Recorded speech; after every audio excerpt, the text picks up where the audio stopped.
I am Henry. And I'm Maureen. Who have we got on the podcast today, Henry? We've got Debby Penton, CEO of Wildfire, who are on the Sunday Times Best Workplace list. Oh, this is going to be interesting. It is indeed. So, what did you have joy outside of work? Okay, well, I love my joy outside of work. And athletics, that's one of my biggest passions. And we had a competition at our local track, which is by the Olympic Stadium. Yeah. And we had some of the top athletes attend it. Oh, really? Yeah, because the World Championships is happening in a few weeks' time in Tokyo. Wow. So we've still got some British athletes that they're chasing. Are you going there? Well, I know the invite's in the post. It might have got lost. No, I will be there as in via the TV watching the races. But not only is it to watch, when I go to those competitions, to watch the adults trying to get those great times to be part of the GB team, but even the youngsters, just watching the youngsters admiring and having the opportunity to also run on the same track as our great athletes for the GB team. Oh. So, yeah, that's what's giving me joy. How about you, Henry? Well, I've been cycling in the Mendips. And I don't know if you know, I'm keen on cycling. Yeah. I've done the halt route in the Alps and the halt route in Pyrenees. Oh. But I had a fractured hip in March, so I'm going well. I'm cycling up the Mendips. Well, I'm just glad that you're back on the bike. I don't know about going uphill, but yes, no, well done. Excellent. So now Debby Penton is CEO of Wildfire, a company that was in the Great Place to Work list of the Sunday Times. They have a score of 98%, far exceeding the 70% required for accreditation. So tell us about Wildfire. Yes, and congratulations to yourself as well for being on the list. Absolutely. So Wildfire is a growth PR consultancy primarily for B2B technology companies. Okay. And we do that by delivering strategic communications campaigns that get people talking, that build trust, and that spark demand. Oh, excellent. On top of that, we are a B-corp. We're 100% employee owned. We're based in Southwest London and we have about 30 people. Wow. Excellent. Excellent. And what was the world's worst ad at Bango? That's like a multi-award winning campaign that we did for a client. It is, isn't it? Bango wanted to change their proposition. They were essentially launching a new service to the market and they wanted an impactful way to do that. Their premise was that they had a better way of targeting people in terms of buying ads, those sorts of things, and just looking at what they might like on social media or click through on Google. And the premise was that Google ads are really not that well targeted. And they wanted a way to kind of bring that to life. We did a whole research piece behind it, lots of thorough stuff. But the bit that stood out is that to highlight how bad the Google targeting was, we bought the worst billboard in the UK. It was on a council estate in Manchester. By some bins, it was facing the wrong way. It was really rubbish. No one ever would have seen it. And so we bought that for 400 quid and we put a sign on it saying, this is better targeted than your Google ads. Right. But it became a really cost-effective way to bring the message to life that fronted our campaign, that we could use in coverage, that we could share on socials, and was just a really memorable way to drive home an interesting point about where there was much more detail behind it. So that worked really well. We got loads of leads and coverage and all the stuff that you would expect from a good campaign. Excellent. Excellent. So you achieved a whopping employer NPS at 89%.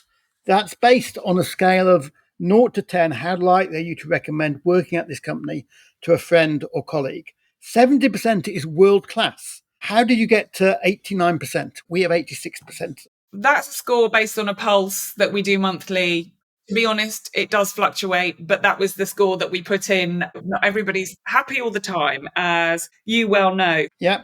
I think it's not just one thing. It takes a lot of time to build a solid culture. Absolutely. And I think to make people happy and motivated at work, it's important that you understand people's psychological needs. there's a theory behind it, but essentially people need to feel in control. They need some kind of agency and autonomy. They need to understand the purpose of what they're doing and feel involved in the organization. Secondly, they need the skills. They need the competency to deliver on that, to fulfill their ambitions and expectations and feel good about what they're delivering. And then finally, it's having a sense of belonging. So it's not just about coming to work. It's about making friends, feeling part of something, being able to be yourself, being in a safe environment where everybody's differences are accepted and celebrated. And I think it's the combination of those things that help build a happy workforce. So we've spent years trying to build a good culture, but I think the employee ownership really has helped propel that. Oh, really? Yeah, because we haven't got employees anymore. We've got employee owners. You know what that is. Yes, we know that, yes.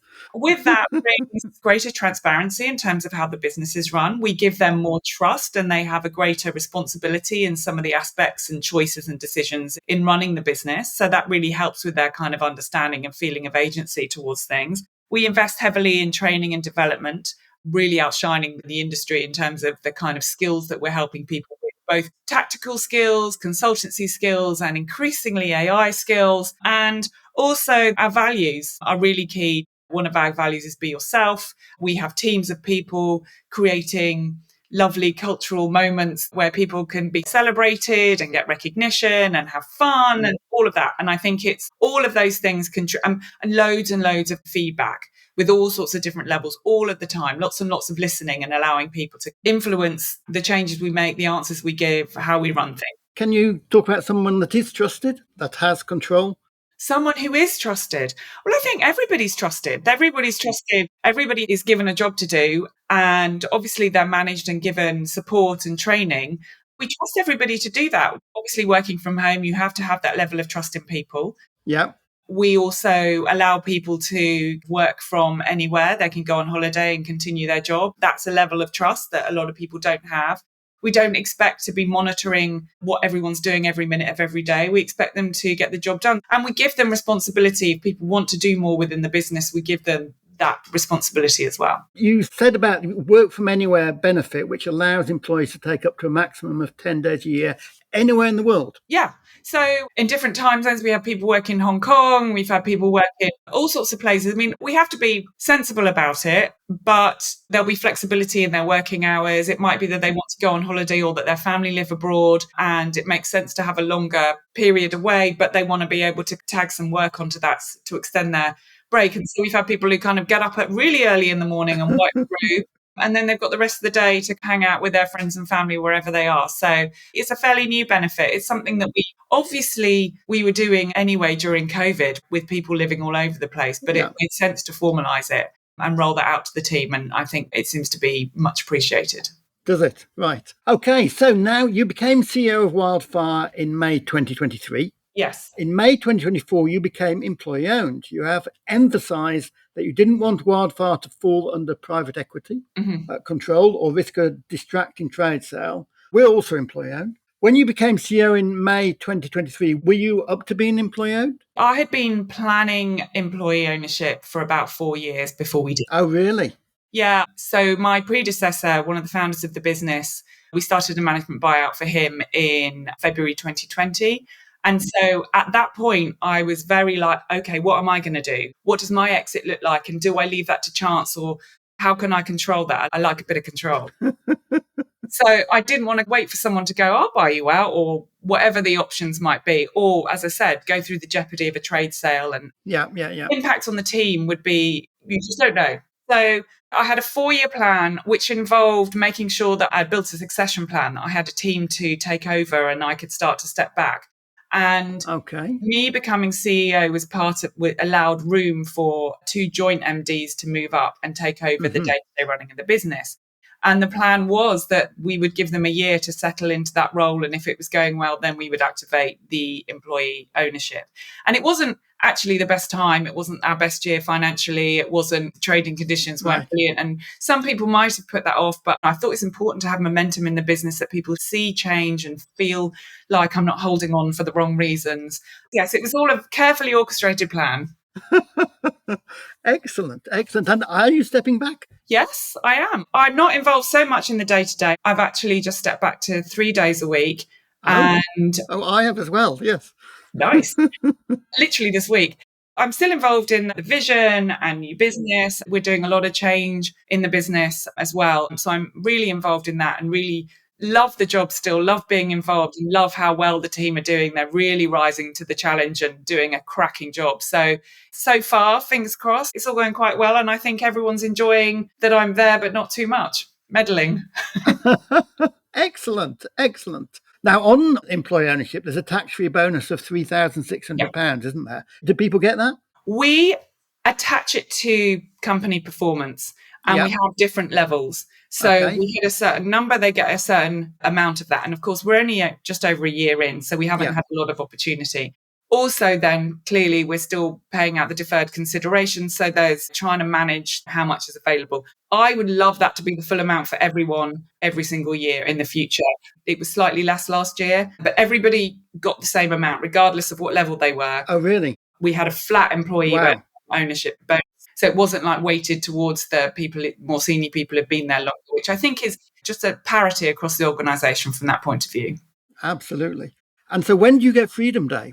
Freedom Day is based on the shareholders getting rid of their shares. So when do you get Freedom Day? Yes, that's right. I think if all goes to plan, it'll be 5 years. Oh, really? Yeah. Oh, okay.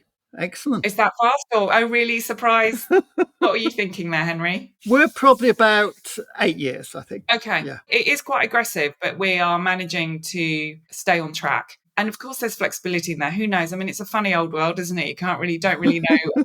But that suits me as well because I'm in no hurry. Yeah. I've still got plenty left in the tank. But we also want to make sure there's enough in the business that nobody notices that we haven't pulled back on what drinks are in the fridge or where we go on site and how much we spend at Christmas. So it's a careful balance. We're quite mindful about that. Okay. And so you're B-corp. Yes. We're also B-corp. And you went from 90 to 132. So the B-corp threshold is 80. How did you do that? Most of it was through the EOT. That gives you, being employee owned gives you a big chunky bunch of points. Oh, really? Does it? Yeah. Ah. So we weren't when we became a B Corp, and when we recredited, it gave us an extra, I think, maybe 10 points. Oh, right. Oh. So that was nice. Yeah. And then after that, a lot of things, really. I think the EOT then drove that greater transparency. We gave people enhanced benefits, hence where the holiday stuff came from. We've been doing a lot more community engagements and charitable work, and also in terms of the results that we're delivering for clients, the impact we're having on their business. So you know how it works. It's looking at where we can make incremental improvements on a year-by-year basis. Yes. The big jump, I think, was really helped by becoming employee-owned. Absolutely, absolutely. Oh, well, we'll get to employee-owned then. Historically, your talent pool has consisted of university graduates and those working in PR, but Wildfire is committed to being more inclusive to people who, through choice or circumstances, haven't gone to university. Tell us more. It's quite hard for people to get into the industry, or has been historically. So we're actually working with our industry body, the PRCA. They have an apprenticeship scheme. Our first apprentice graduated last year from that scheme, and she now works full time. It's an 18-month program where they get training through the industry body, and they work for us 4 days a week. And we give them training on the job and all that support as well. So we literally had our second apprentice start this week. Absolutely lovely girl. She has come out of school. I think it was a hairdressing apprentice and has worked in retail.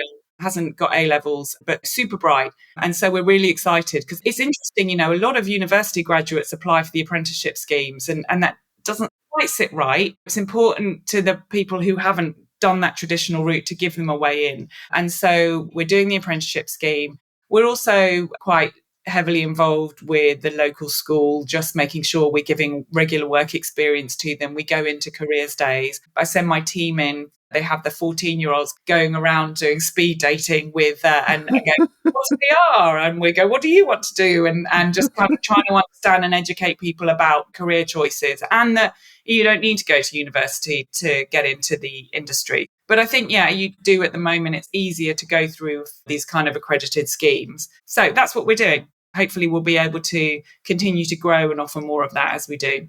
Excellent, excellent. Okay, and tell us about your 3 tips for happy workplaces. Yeah, well, I'm going to go straight back to the theory, really. I mean, the first one really is making sure people feel that they've got some sort of control over their destiny and that they're informed about and they understand their purpose, what they're doing for the company and being rewarded and recognized for that. I think that's absolutely critical to make sure you've got solid processes and principles in place to make sure that happens. Training is massive. People want to develop, people need to learn. And so investing in people, especially now, more than ever, things are moving so fast and all of this fear is out there about AIs taking all of our jobs. So we just need to equip people with the ability to use it to make them faster, quicker, better, all of those sorts of things, I think is really important. And then finally, just the good stuff, the sort of fluffy stuff, make them feel like they're part of everything, have some fun, let them go home on time, all of that sort of stuff. Just the basics, which surprisingly people still get wrong. Don't think you need to sweat your team in order to do well. I've made a career out of going home on time. So right. I think you can do what you need to do in the hours that you're working. And I think that really helps with people's work-life balance and their mental health. So people do go home on time? Not always, but pretty much. I mean, they also come in late. So it kind of, swings and roundabouts. But if people are there, I'm like, why are you here? And what have we done wrong? And have you got too much work? Or are we asking too much of you? Do we need to give you more training? And sometimes it's just a busy day. But if it's a habit, it's something we keep an eye on. And your values are be bold, be informed, be exceptional, be yourself, and do good. Yes. Tell us about those. They've been our values for a long time, and we've really tried to embed them across the organisation so they're not just a thing written on a wall. We live and breathe them in terms of our training, how we approach. We have teams that are looking at how we can improve them. So being bold is that if you're not bold and you're just doing the same as everyone else, your communications aren't going to stand out. You're not going to be memorable. You're wasting your money. So we're always trying to encourage our clients to look at how they can buy a billboard to make the campaign stand out. It doesn't have to be really expensive, but they do need to look at how they can just cut through all the noise that's out there.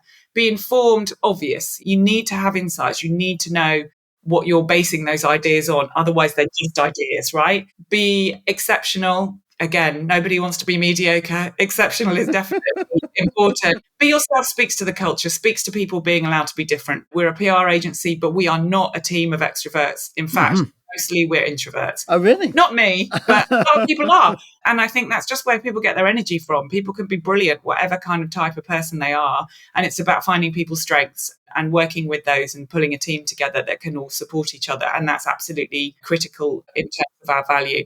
And finally, do good. I think we introduced that as we became a B-corp a few years back. Technology PR isn't changing the world, right? So it's important that as a business, we feel that we're contributing positively to our people to make their lives better, to the community, to the planet. And so wherever we can, we're looking at how we can give back, whether that's a share of our profits, a team going and building a water vole sanctuary, giving out food parcels at Christmas, all of those sorts of things. It's really important to us. And I know the team get a lot from that too. And tell us about what brings you joy outside of work. Oh, my dog. I love doing lots of different things. Being healthy is key for me to being happy, and going to the gym, playing tennis, seeing my friends, going for a walk, being outside in nature. Our office is on the river. We're in a big Victorian house. That's amazing. I'm near Richmond Park, so you've got all of that kind of outside. So it's just doing lots of things. Excellent. Well, thank you, Debbie. My pleasure. Thank you very much for inviting me on. Absolutely. Okay, how's that for you, Maureen? Oh, do you know what? I listened to that and it was really good. Yes. And it was just the last that really got me. Oh, really? Yeah. And it just really hit me in the sense of like, getting the basics right. Yes. Make people feel good about themselves, that they're part of something. And that's just the basic thing. Make sure that they go home on time, that they're not overdoing it and checking in. Basics. Definitely. Usually left out. So no, I love that. And there was so much great things in that conversation. She's a B-corp. Obviously we are as well. But she's done the Employee Ownership Trust. So it's great to hear that there are lots of other people now stepping into that. Yeah. Letting their employees be part of the organisation, truly be part of it. Absolutely, yes. Did you like their values as well? I did like the values. Be bold. Be informed, exceptional. And I love the fact of that it's not something to just be on the wall, but to be it. So yeah, fantastic. Excellent. So check out our website, happy.co.uk, and please put in reviews. Okay, and then in the meantime, let's keep creating Joy at work.